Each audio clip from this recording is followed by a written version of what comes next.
Y'all, wow, I can't even believe what I just witnessed, like, again. Oh my gosh, like, okay, I just gotta, this is just my own little personal PSA. You know, talking about energy and talking about how, you know, being in relationships or any type of relationship could be like anything. It doesn't have to just be, like boyfriend, girlfriend or whatever, but like it could be anything. Mother, daughter, you know, father, son, or, you know, business or whatever, children or whatever, right? But I mean, I'm sitting over here in my car and now initially the windows were up, but I heard some yelling, and then I heard a lot of yelling. So I was like, where is that coming from? I was looking around and I don't put this up here, and I was looking around and like I was trying to find it, and then I found it. It was like way down, way down the parking aisle, you know, like way down. I see this, and we gotta do better, y'all. We gotta do better. I see this black family, young black family. Well, not young. I don't know. I see this woman. She's screaming, yelling at apparently her significant other. And they're getting in the car. They're putting groceries and stuff in the car. And there's like kids in the car. And these kids are, I don't know, maybe like 10, 11 or 12 or something like that. Like they weren't, you know, like super old. But anyway, there was like kids in the car. And this guy was like, I don't know, he was trying to like, however you put stuff in the car. He was trying to put stuff away or whatever. He didn't say a single thing. This woman was yelling, going off on him. I mean, everybody was looking at her. Like, she was just going off, yelling. And when I say she was loud, like, she was yelling, and they had the windows down. So she continued to yell at this man all the way to the guy into the car. And as they were driving around, and I'm talking about, like driving now around where, like, they're out of the parking lot, but you can kind of still see them on the road. And I could still hear this woman. I could still hear her yelling. She was that loud. And here's the thing. She had to be about my age, maybe a couple years younger, maybe. I don't know. It was really, you know how it is. Black don't crack. So, you know, we can't tell. Like, you know, just keeping it real. For all I know, she could have been 70. Because, you know. Anyway. I really couldn't tell. But she was definitely a grown woman, right? And she was like yelling, screaming, cursing, everything. And this woman also had on her shirt, she was repping her town. Where I don't know if that's where she's from or not or whatever, but there was definitely a name of an up north city. Okay, let's just say an up north city. You know, I'm not even, because I know she doesn't represent that whole area.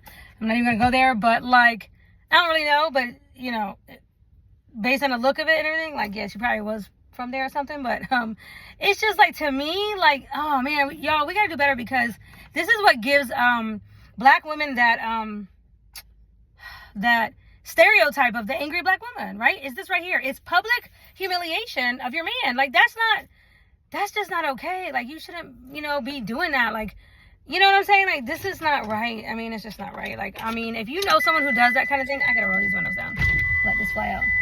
If you know someone that does that to their significant other, you know, like really crazy, whatever, you have to, like, someone has to tell them that they're making us look bad. Like, they're making us look bad. Like, who would want to be? I mean, I can guarantee you right now, ain't nobody looking at that woman going crazy at that man. I don't care what they were talking about. There's no man that's looking at that woman saying to themselves, like, oh yeah, she's like, that's the one I want to be with right there. Oh yeah, she's just, you know, I want to go home with her. She's a sweetheart.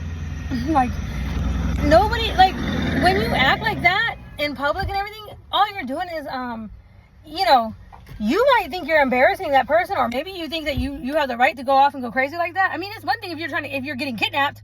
If you're getting kidnapped, okay, then scream and yell, whatever, you know. But when you're going off crazy like that, and and this man didn't even say nothing. He just got in the car. You could tell he was just used to. Okay, now to me, in my opinion, that's what you call henpecked. To me, in my opinion, that is what I call henpecked. These men over here want to, you know, throw jokes out or whatever when they see their boy or whatever is holding their woman's purse and stuff like that, and they want to like crack jokes. No, I think, because that guy right there, he didn't say a single word. I didn't see him stand up for himself. It was like it was like all he could do, like just to get in the car and hurry and go. You could just tell his attitude was like, let me just get in the car and just like ignore her, because this is how she always is. She always acts like that. You can just tell that was his attitude, the way he was acting. I felt bad. I felt bad for the kids. To me, that is just, that's humiliating for the family. And to me, all I see is bad energy and a woman who is tearing down her own household, right, with her own words, by being super embarrassing, yelling and screaming and throwing out curse words and whatever. And it's like, where I'm at is a very mixed type of area. You know, there's like white and black. But, you know, my dad, who was black, you know, he was really big on, you know, just like showing up on time to places and just, you know, like trying to break stereotypes. Like, you know, like, I don't know. My mother never did that to my dad. We didn't do those types, you know, like, that's disrespectful on so many levels. It's so disrespectful to treat your man like that. And I'm speaking as a woman to another woman, right? Because that was what I just witnessed. But this absolutely happens going both ways. Okay, but I'm just kind of talking about what I just witnessed.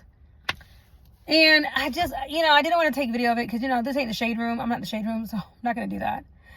But I just think to myself, like, this is, like, really sad, because it's like, you know, I want to say to her, I really just, you know, I wanted to get out and just say to her, you know what? Would you want your son to marry you? Would you want your son to marry a woman like you? The way you are presenting yourself, the way you are acting right now, the way you are talking, the type of attitude that you are kicking and showing right now. Is this what you would want your son to grow up and marry? I mean, just think about that. Just think about the example that you're giving, right? And this is how we create issues and bad patterns in families. It's just like, you know, it's just like, and I'm sure to them, like, this is just normal. This is just like, oh, okay, mom's just in a bad attitude, and we all got to walk around on eggshells, and we just got to all absorb this bad energy and just like be okay with mom screaming her head off and embarrassing us, you know, and humiliating the family. Like, no, this has to stop, y'all. I mean, this has to stop. If you know someone who does that, you know, somebody in their friend group or somebody in their family should check them. They need to be checked with their attitude. They need to be checked. Okay. And, I'm just keeping it real, because I don't like the, stereotype of, you know, people thinking, you know, oh, the typical black woman or whatever, and blah, blah, blah, blah. I don't like stereotypes, you know, I don't like just giving into stereotypes of any type, like, you know, black or white or whatever, right? You know, but, like, just seeing that right now, I just felt like so bad for that family. I just felt bad for them. I was like, oh, I don't want to go to their house. I mean, that was like way down at the other end of the aisle, like way down. And I was thinking, like, I don't even want to be anywhere near their energy, anywhere near her energy. Like, I can only imagine what it must feel like to even enter inside her home. I feel like I can feel stuff like that. Like, to me, I feel like it feels heavy, you know, and a real like sense of like choking, you know, and a real like, like, no, I can't see. I can't put up with that. Like, I can't do that. I can't do that. And I would not accept my man doing that to me. Right.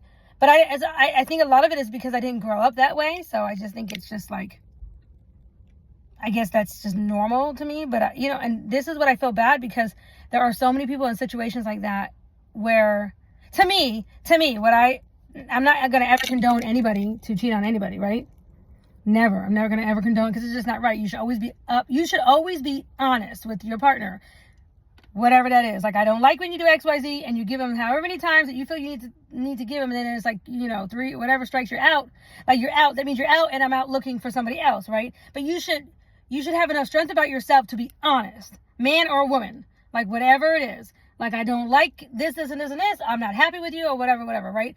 But what I see happening, and what I can see with his demeanor, the way he was being verbally beat down, right? And he was just taking it. I could see that being the kind of man right there that will literally just not sleep with her and just go find somebody else to sleep with, because that's what men do, especially when they're like,